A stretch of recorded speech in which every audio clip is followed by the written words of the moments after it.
So I have 2 older sisters that actually like no one knows about because I'm the favorite child. I'm the best child ever. No, I'm kidding. But my oldest sister, she started dancing obviously years before me. And I would always go to her dance competitions and I would go to the practices and then I would just like stand in the back and start dancing.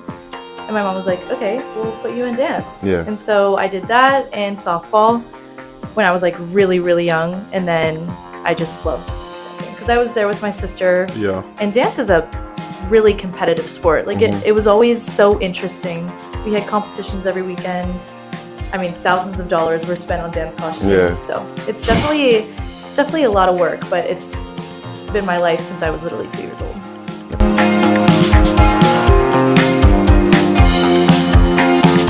But I competed at a dance studio like an hour from Abbey Lee Dance Company, which is Dance Moms. And somehow the producers got in contact with my mom. And we lived in Pittsburgh at the time. Everyone was from Pittsburgh. And they reached out to us and they said, are you interested in filming an episode of Dance Moms? And of course we were like, hell yeah. Like an opportunity like this does not come around often. Yeah.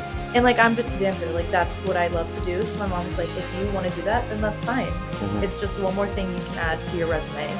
And so we met with Abby, we met with a producer, we sent in like a audition like this. We had a camera, my mom introduced myself, she introduced herself, and they had us go and do like a fake audition. Like I still had to, for continuity reasons, I still had to go to the audition and like go through the whole process, but I kind of knew I made the team. So then that episode took off. That was the last episode of season 1. Then that next season, they came to us with a 7-year contract. And basically we signed our lives away for 7.5 years. And that was it. So there was no getting out of that contract because they would sue us and it was just like a whole big thing. So.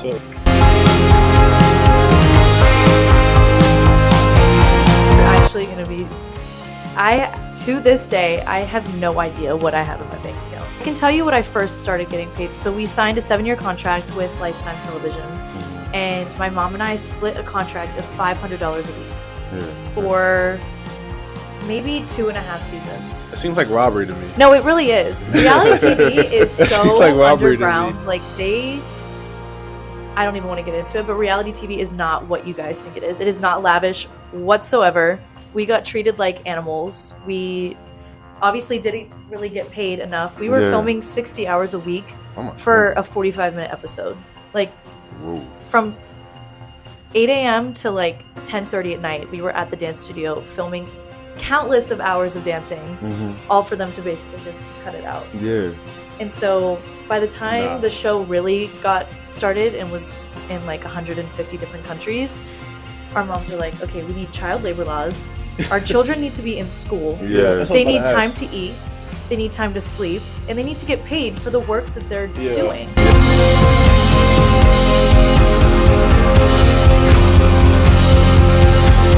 Great question. Because everyone always thinks that like we just went to school and then went straight to dance. But I was in school from obviously like kindergarten until 4th grade. And then I was getting pulled out of school every day at like 11:30 to go to the dance studio. And it was just getting so stressful balancing my life as a child in school, my family, and dance, and the TV show. And so my mom was like, I hate to do this to you, but you have to be homeschooled. It's the easiest option we have. And so I was homeschooled from 4th grade up until my freshman year of high school.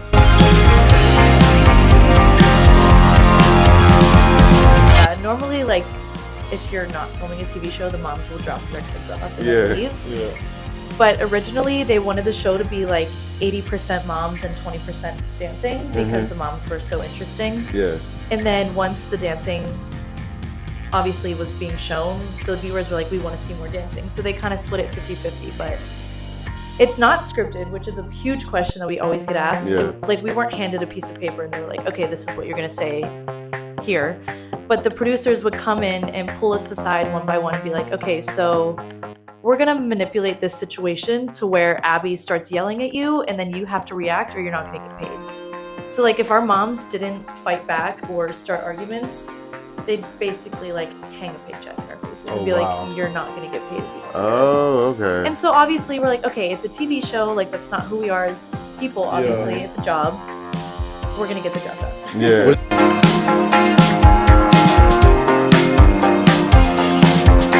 Sometimes when there was big arguments, it would kind of lead to the off-camera times of the day.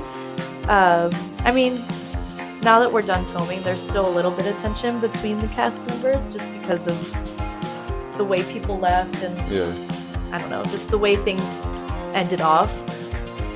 But I mean, we went through so much together, it's kind of hard not to talk to them and like have a healthy relationship with them. But at the same time, it was kind of every man for himself. Like, it was mom and daughter against mom and daughter against mom and daughter against dance teacher. So like, it was just a huge mess, honestly. I'm not. You would be surprised the things that people do when there's a camera in front of them. Yeah. I think that's a huge factor in Dance Moms itself. People would come onto the show knowing that if they were to fight with a certain mom, they would get airtime. Okay. So like when guests would come on and compete against us, like they would be ruthless and say whatever they wanted to say because they knew that Lifetime TV would eat it up. Like they knew that they would be on TV if they were to attack a 8-year-old child or start a fight with one of their moms. So it wasn't scripted, but people knew what they were doing. Yeah. And they were funny. The moms like actually had funny personalities. And it is supposed to be a drama, but their personalities made it even more interesting because they all had such a specific role in the TV show, like Dr. Holly and Christy and my mom. Like, they all were...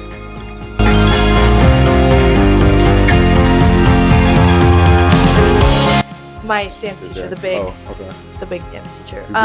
They made her look nice, actually. I'm not gonna lie. For real? They made her look really nice on TV, which is alarming to some people. Yeah. Because she was... I have nothing but respect for Abby. She got me, obviously, to where I am today. But she could have taken things a lot differently when she was coaching 8-year-old children. Like, we were 8, 9 years old, and she would tell us we were fat, washed up, ugly, shouldn't be here, we're too privileged, we're not swift. Like, she would just say things that little kids didn't even know how to comprehend. Oh, that's crazy. But knew it was bad. And, like, that just does so much to your mental health as a dancer. Yeah. But, I mean, she was funny. Like, she had her funny sides. She's an only child. Both of her parents died. So we were like her children. Yeah. And she treated us like her own children, but not at the same time because she was our dance teacher. But we were, I mean, good dancers. She trained us to be winning dancers, so that's how she did it. She just screamed at us and sat on our legs until they broke.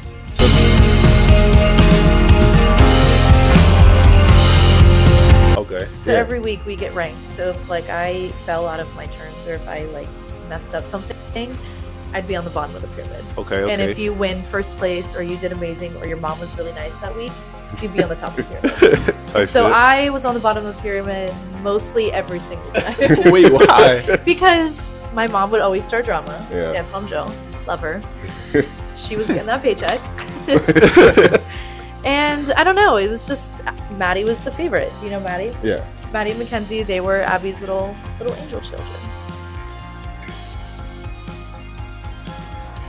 Worries because I knew it was all for TV. Like we were just kind of the background dancers. Yeah. The pyramid was like the least of my worries every week. So I was just like, I take it with a grain of salt. In one ear, out the other. I'm just here to dance. At the end of the day, it's just a TV show. But I mean, as a little kid, if you're on the bottom of the pyramid and then your mom starts fighting, obviously you're going to get upset that your mom is screaming at your dance teacher. Yeah. I cried like every episode of Dance Moms. I was the crybaby. I saw.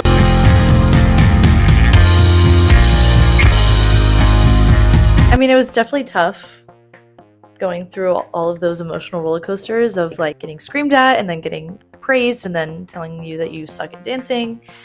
So we had a team psychiatrist who would come in and talk to us if we needed to, but ultimately, like, Dance Moms made me so tough. I have such tough skin now because of that experience. Yeah. Like, nothing will really get under my skin, which is a good thing and a bad thing because I am super sensitive when it comes to, like, certain things about me. Yeah. But growing up in front of a camera, like, it's just such a crazy perspective because you have to watch what you say, you have to watch what you do, you have to watch how you act, what you wear, how you wear it. Like, you have to think of all these things that normal people don't think about. And I'm just so, like, brainwashed of doing that it doesn't even faze me anymore. Yeah. And like being away from my family, like I have a dad and obviously 2 sisters that I never saw. And I feel bad because I basically took my mom away from them when they were going through high school and middle school. Yeah. And it was just my dad and my 2 sisters. So it was really hard on my mom too, not being there when her kids were going to prom and getting their like having their first boyfriend and all of that, like all the things that you go through. But overall, like me and those girls, we had each other, and that's kind of what kept us going, because only they understood what we were going through. Like it's hard for outside people to understand what we were actually experiencing. But like at the end of the day, we would have sleepovers every night and just like talk about our days and kind of vent to each other. And that, I think, really kept us sane and whole and mentally healthy. Because I think all of us are very mentally healthy for the most part. I mean, obviously there's times where we're I'm saying everybody has those days. Down and dirty, but I mean, overall, I feel like just having your close circle around you and having the people who make you happy is like the most important thing. Yeah. It's also funny too, because like a lot of the people who are behind the cameras working it, like the producers, the cameramen, they were all like grown men telling little girls like, okay, go sit in the bathroom, we're gonna lock you in there while your parents are fighting. Like they would lock us in bathrooms or closets or rooms to keep us away from the drama so we wouldn't interfere. And like just that, like when it was happening, I wasn't even thinking about it, but now I'm like, wow. Like we really let these people trap us in rooms for hours, having no idea what was happening to our moms. And we're just like sitting ducks. Like we have no idea what's going on, but we had to follow what they told us to do, or else like we'd probably be going home the next day. It was crazy. It's crazy. We started filming Dance Moms in Pittsburgh because that's where everyone was from. And then Abby wanted to branch out. So we moved the whole studio to California. And like that's the place where you want to like do everything. You got singing, acting, dancing, whatever. And so once we were filming in LA, I was like, I have the resources in front of me. So Abby got a whole team of music producers and recorders and a studio, and she's like, you're gonna make music. I'm like, okay, like that sounds so fun. I mean, I was just a child. I was like, this is so cool. So I filmed a song. We filmed this huge music video. It was #1 on the charts. It beat Taylor Swift. That's like that's something that I'm always gonna be proud about, because I was like 12 years old. Honestly, like I was never, when I was younger, I was like, I don't want to be a singer. Like I never thought myself would be singing in California. And so I was just like, I'm going to take every opportunity I can get. I'm going to go record a song, see how it does. And it was just a cool experience, because now I can say, like, I know what that experience is like. But, oof, I was 12 back then. Do you still sing?